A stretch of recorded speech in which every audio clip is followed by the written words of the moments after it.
On today's episode of Locked on Wild, which Matt Boldy is the real Matt Boldy?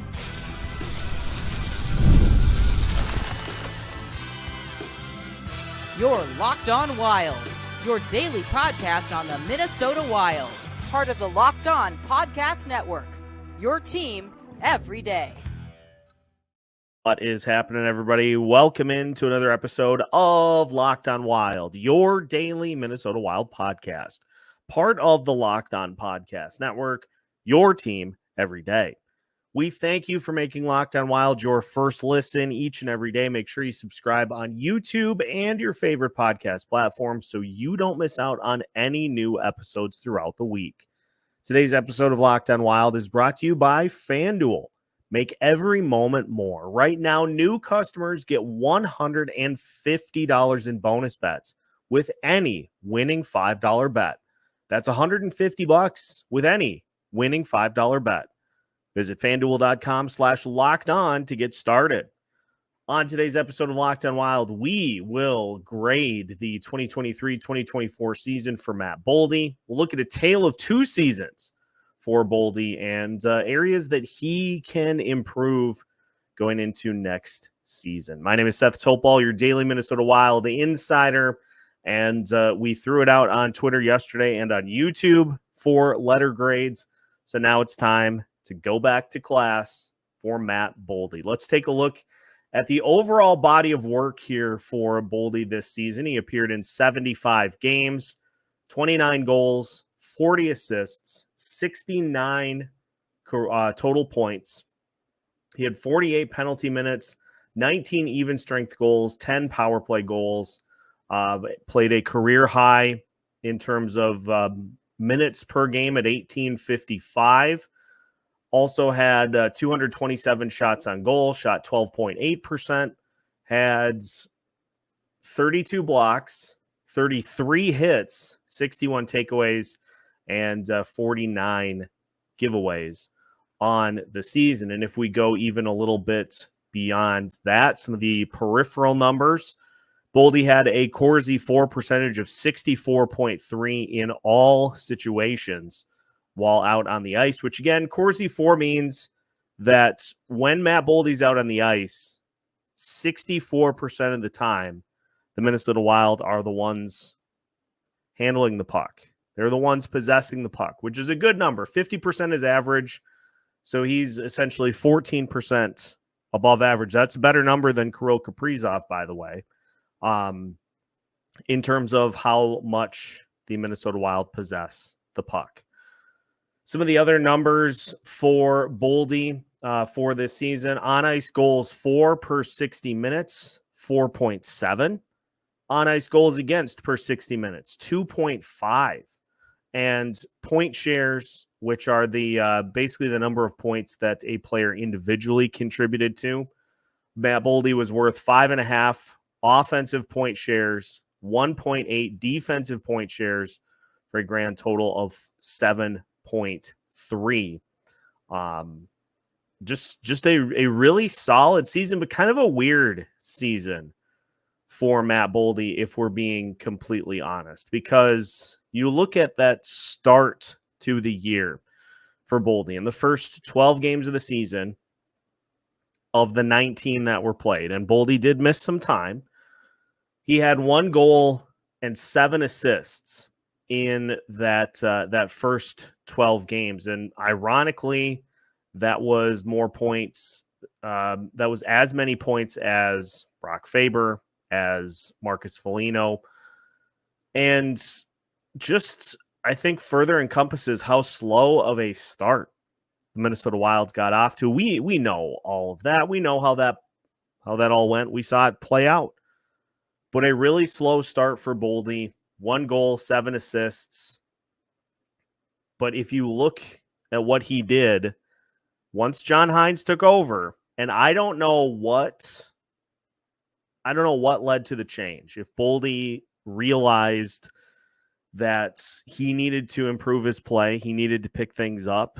If John Hynes came in and kind of laid the ground rules with Matt Boldy, it's not really known what led to Boldy putting up 61 points in the final 63 games of the season. In the final 63 games of the season, he had 28 goals, 33 assists in those final 63 games, which was tied with Braden Point and Vincent Trocheck for in the top 30 in all of the NHL in that time frame. That was more points down the stretch. There's more points down the stretch than Elias Pettersson for the Vancouver Canucks. So the first 12 games of the season for Boldy, not great. The final 63 games of the season, tremendously good. Very good. Boldy was a plus 10 in those final 12 games of the season. And it's not like he was doing anything crazy. Like Braden Point, for instance, who had the same number of points, but he had 35 goals in the final 60 games. He was shooting 21.2% during that span. Boldy in the final 63 games of the season shot 14.6%. And for his entire season, shooting over 12%, 12.6. So you see what I'm getting at here is it's not like he was just having this otherworldly, like way above what he's capable of. He shot a couple percentage points better than he typically does, which is, I think, where the intrigue comes in. Because if Matt Boldy did kind of turn that corner, he's going to be a massive piece for this Minnesota Wild team going forward. We got to keep in mind as well, he's 23 years old. Matt Boldy is 23 years old and is a perennial 30-goal scorer right now. And as we'll talk about with some areas that Boldy can improve upon, the fact that I think a lot of fans want to see more from him is the good thing. You don't want to have a guy who gets to this part of their career, the early years of their career, with the feeling of, well, there's not really much that can be added to the tool chest. What you see is pretty much what you get.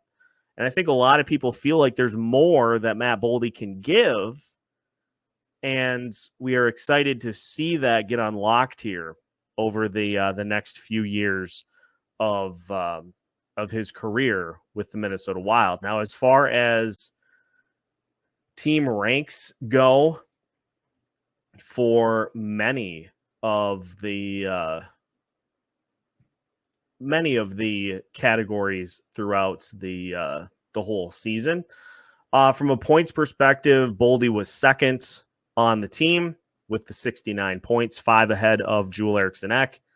Goals, he was third with 29. Joel Eriksson-Ek just ahead of him with 30. From a shots perspective, Boldy was third on the team, trailing Joel Eriksson-Ek and Kirill Kaprizov. Eriksson-Ek with 267, Kaprizov with 277. So Boldy pretty much in the top 3 in many of the categories across the board. Even strength goals, he was 4th on the team, trailing Marco Rossi as well. Power play goals, Boldy was 3rd on the team. Actually, Boldy would have been tied for 2nd with Rossi with the even strength goals. But power play goals, he was 3rd. Shooting percentage was amongst the players that took enough shots to really qualify, was 2nd on the team. A lot of where you would expect Matt Boldy to be with what this franchise hopes that he is capable of doing throughout the rest of his career. So by and large, it was a good season for Boldy, but you can't ignore that start. You can't ignore those first 12 games in which he just kind of looked lost. And you also have to give full credit for the final 63, because a point per game player all down the stretch, that's impressive. And being a perennial 30 goal scorer at 23, also impressive. Now, how did things grade out for Matt Boldy? We'll take a look at the same categories that we did for Kirill Kaprizov. We'll also take a look at your input as to where we think Boldy should be at from a letter grade perspective. We've got a lot to discuss as we continue today's episode of Locked On Wild. We'll chat more about Matt Boldy's 2023-2024 season after this. Today's episode of Locked On Wild is brought to you by FanDuel, folks. It's winner take all time in the NBA and the NHL, and FanDuel is giving you a shot at bringing home a big win of your own. Right now, new customers get $150. Yes, you heard me right. $150 in bonus bets with any winning $5 bet. That's $150 to bet on spreads, money lines, player props, and more. If you're in Denver for tonight's game, throw a 5 spot on the Minnesota Timberwolves if you think they are going to win tonight. And you then could have $150 in bonus bets to use all through the rest of the week, with the NHL playoffs and the NBA playoffs reaching their crescendos for round 2. There are a lot of choices over these next few weeks. So visit FanDuel.com/lockedon to make every playoff shot count. FanDuel, America's #1 sportsbook. Welcome back to today's episode of Locked On Wild. Once again, we thank you for making Locked On Wild your first listen each and every day. For the everydayers, we will be continuing to look at some draft profiles for tomorrow's episode of Locked On Wild. We'll go through 3 more prospects. And again, you can check those episodes. You can check those profiles out on the playlist on our Locked On Wild channel. So we'll keep all of those for you once the Minnesota Wild make their selection at the end of June. Then you can go back and take a peek at who the Minnesota Wild selected with the 13th overall pick. We'll also be taking a look at some trade potential scenarios for players like Philip Gustafson and Marco Rossi, if that's the route that the Wild end up going. So we've got a lot to discuss here over the next few weeks. Now, let's grade things out on the same scale that we did for Kirill Kaprizov, which is to say we'll factor in offense, we'll factor in defense, we'll factor in special teams, and we'll just kind of at large factor in the other aspects as well. But I did want to go to the fan voting. We put a poll out on X, 46 total votes, and the consensus was 76.1% of those that responded put Matt Boldy at a B. 17.4% said A, 4.3% said C, and 2.2% said D or F. So consensus being in that A or B range. Now on YouTube, we put in the community tab, we put the report card down there. 84 total responses. Thank you, by the way. 68% said B, 13% said A, 19% said C, no D's or F's on YouTube. So the consensus, 81% of the vote had A or B, and then the other 19% said C. So let's get to the numbers here.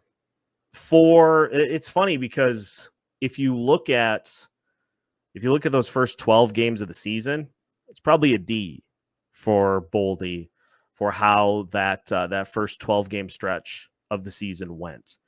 If you grade him out on the final 63 games, that's probably an A. And so I'm going to go with a B offensively. Actually, I'm going to go B plus. I'm going to go B.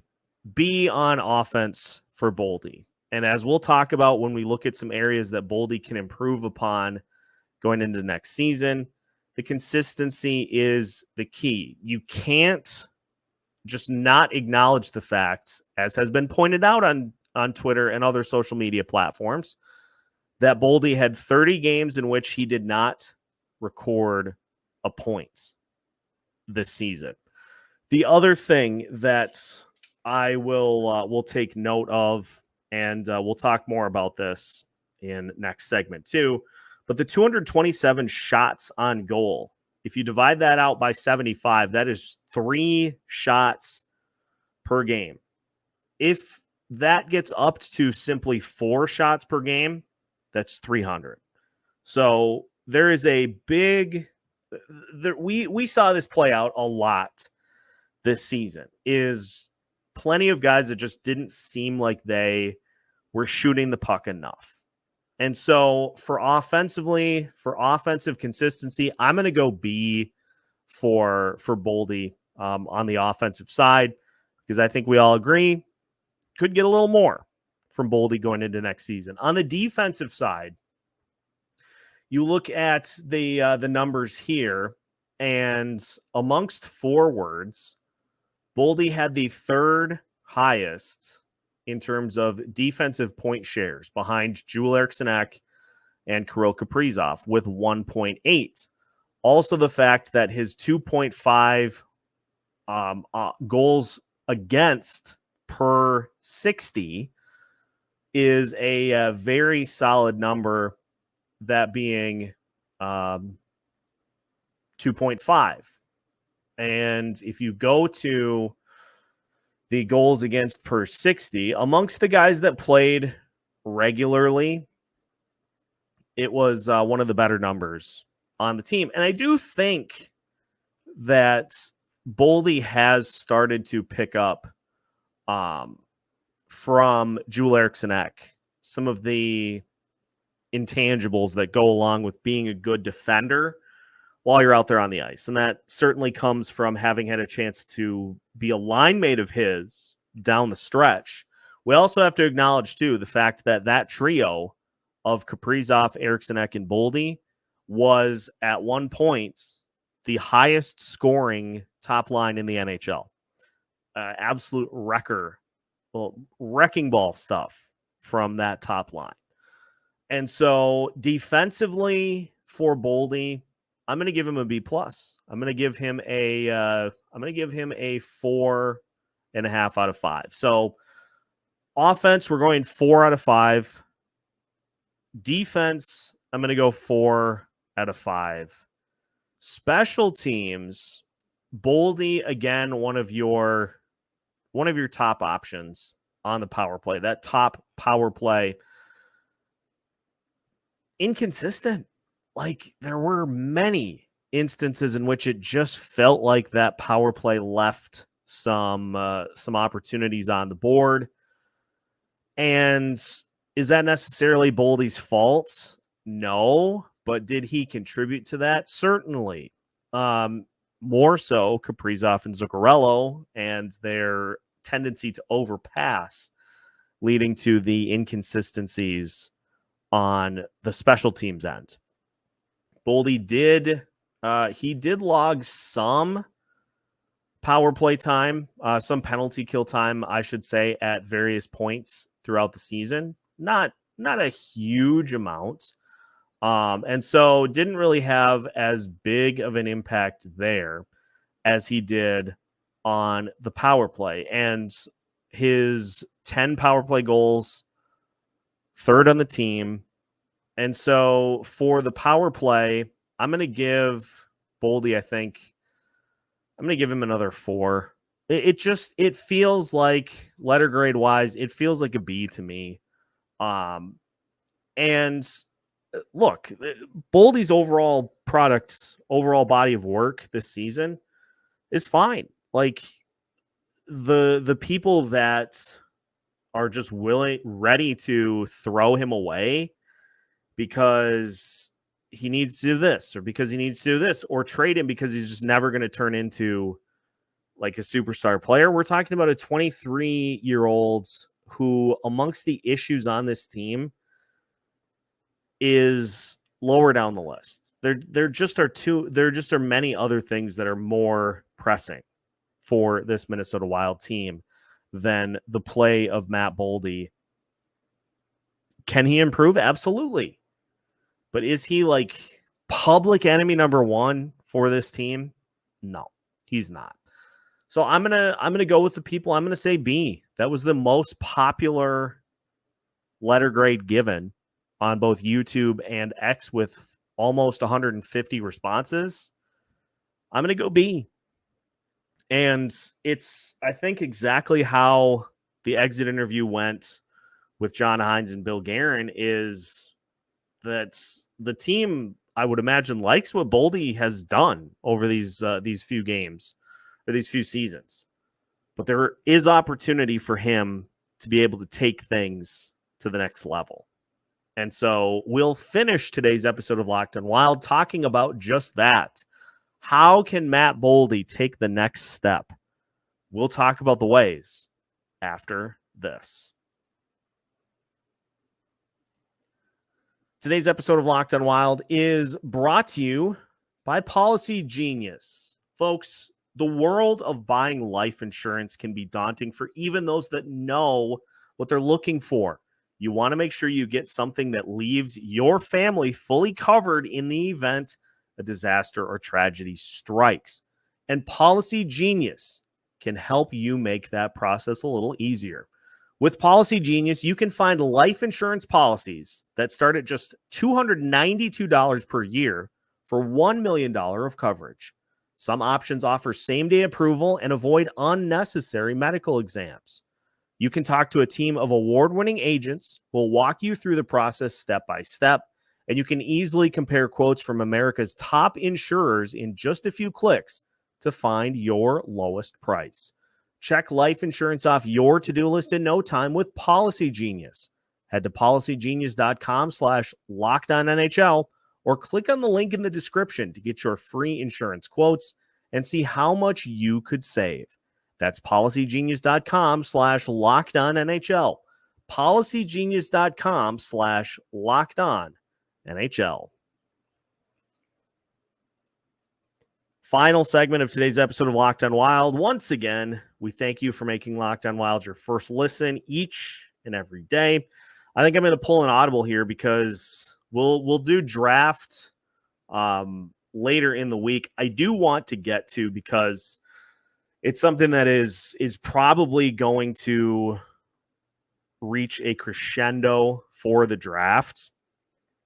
We're going to take a look at some possible destinations for Philip Gustafsson for tomorrow's show. Again, would probably rather that Gus stay as opposed to being traded, but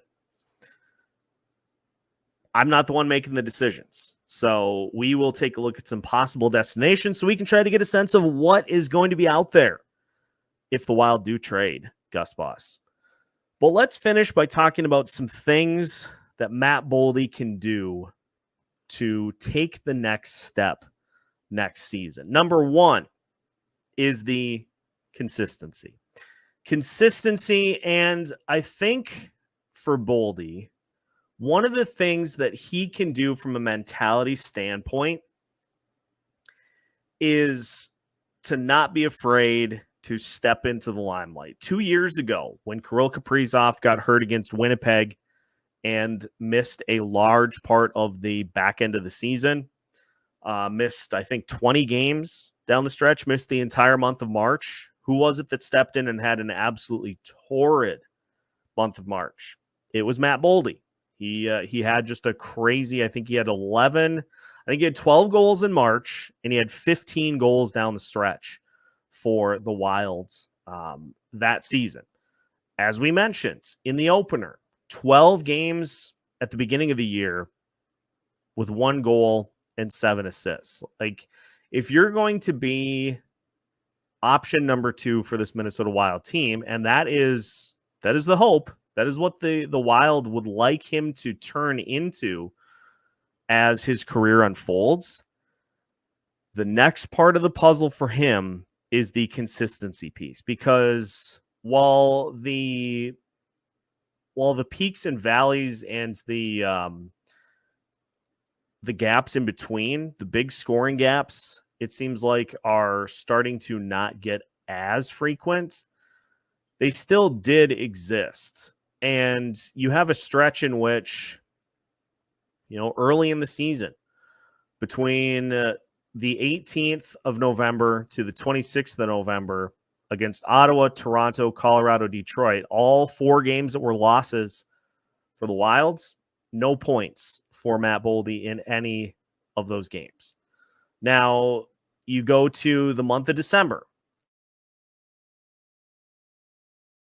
to Tampa Bay on January 4th. All 3 games losses. All 3 games in which Matt Boldy did not register a point. The key is just going to be to cut down on those games in which you don't really contribute as much as you could be. Like to just be comfortable with stepping into the spotlight and feeding. Now, if the Wild go with Boldy and Kaprizov and Eriksson Ek as their top line starting next season, if they can build off of that chemistry they had at the end of the season this past year, we should see, I think, more consistency from Boldy in that department down the stretch, because it was after the All-Star break in which the Wild went to that combination, and the number of games from February 7th to the end of the season, the number of games in which Boldy did not register at least a point, 1, 2, 3, 4, 5, 6, 7, 8, 9, 10, 11, 12, 13 out of a possible 32 games that he played. So you had 19 games of those 32 in which he recorded points, 13 in which he didn't. I would like to see, if we go with a same 32 game sample size, I'd like to see that bumped up to between 20 and 25. And this is just generalization, but you get the point that I'm making. Is if he's got 30 games in which there are no points, cut that number to between 15 and 20. Like just take a leap and just fill in some of those inconsistencies with his scoring. Kirill had, I think, 8 games this year in which he didn't register a point, at least down the stretch. Like once Kirill really turned it on, he had 8 games down the stretch in which he didn't record a point. So get to somewhere around that level to be more consistent, be more even in your performance. And as we mentioned too, like 227 shots. Now, this is shots on goal, not shot attempts. Shot attempts is always going to be more. But 227 shot attempts divided by 75 games is just a tad over 3 shots on goal per game. And let's look at the number of shots depending on how much you increase that by. If we take 3.5 shots over a 75 game span, that's 262 and a half shots on goal. And taking the Minnesota Wild numbers this year into account, you are a couple of shots behind Joel Eriksson Ek, but you have massively closed that gap. If you average 4 let's do 3.75. 3.75 shots per game times 75, that gets you up to 281. That would lead the team. So if Boldy can go to even a half a shot more per game, that will increase the opportunities for him to be able to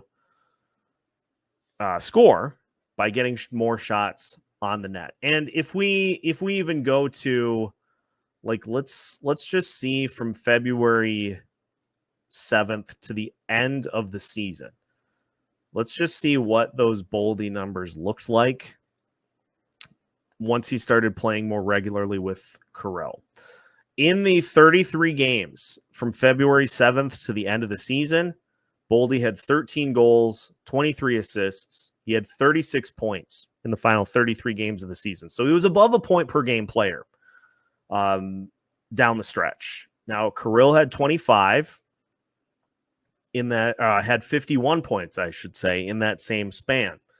But that would be another way that Boldy can make a leap to, is he had 69 points in 75 games. That's 0.92 points per game. If he can make that jump and go to a point per game player, those are the things that lead to a guy at 23 taking the next step. But again, let's acknowledge the fact that Boldy is a perennial 30-goal scorer at age 23. There is plenty of room to improve, but the big thing with him is consistency. And as was pointed out in the YouTube comments, is to just kind of add to his frame a little bit. Boldy currently 6'2", 201. If he can add a little bit of beef to that frame, that is going to help him out tremendously as well. Follow the footsteps of Joel Eriksson Ek. That physical style, the way that if you are, an offensive weapon, you still have the ability to fight for the puck and hold your own when teammates are trying to knock you all over the place.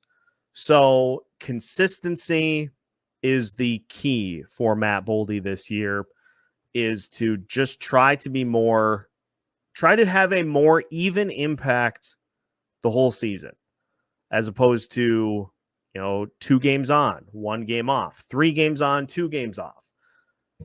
Let's spread the butter a little more evenly on the toast, not one side and nothing on the other. Spread it around a little more evenly. But all in all, a great finish to the season for Matt Boldy. Hard to argue with those numbers in those final 63 games of the season. And with him locked in for a long-term deal, he's definitely going to be a focal point of this team for the foreseeable future as well. So consistency, hitting the weight room a little bit this offseason. Boldy will be primed for another big season to come in 2024, 2025. That is what we have for you for today's episode of Locked On Wild. Once again, we thank you for making Locked On Wild your first listen each and every day. Make sure to hit the like button on today's episode before you head out, and make sure to follow us on your favorite podcast platforms. Also, if you are so inclined, please leave us reviews, whether it be 1 star, which I hope you don't, but hey, if that's how you feel, we're not going to shy away from it. But 5-star reviews, 4-star reviews, whatever you're feeling like on this particular podcast, make sure to let us know about it on your favorite audio platforms as well. We've got you covered with new episodes every Monday through Friday as part of the Locked On Podcast Network.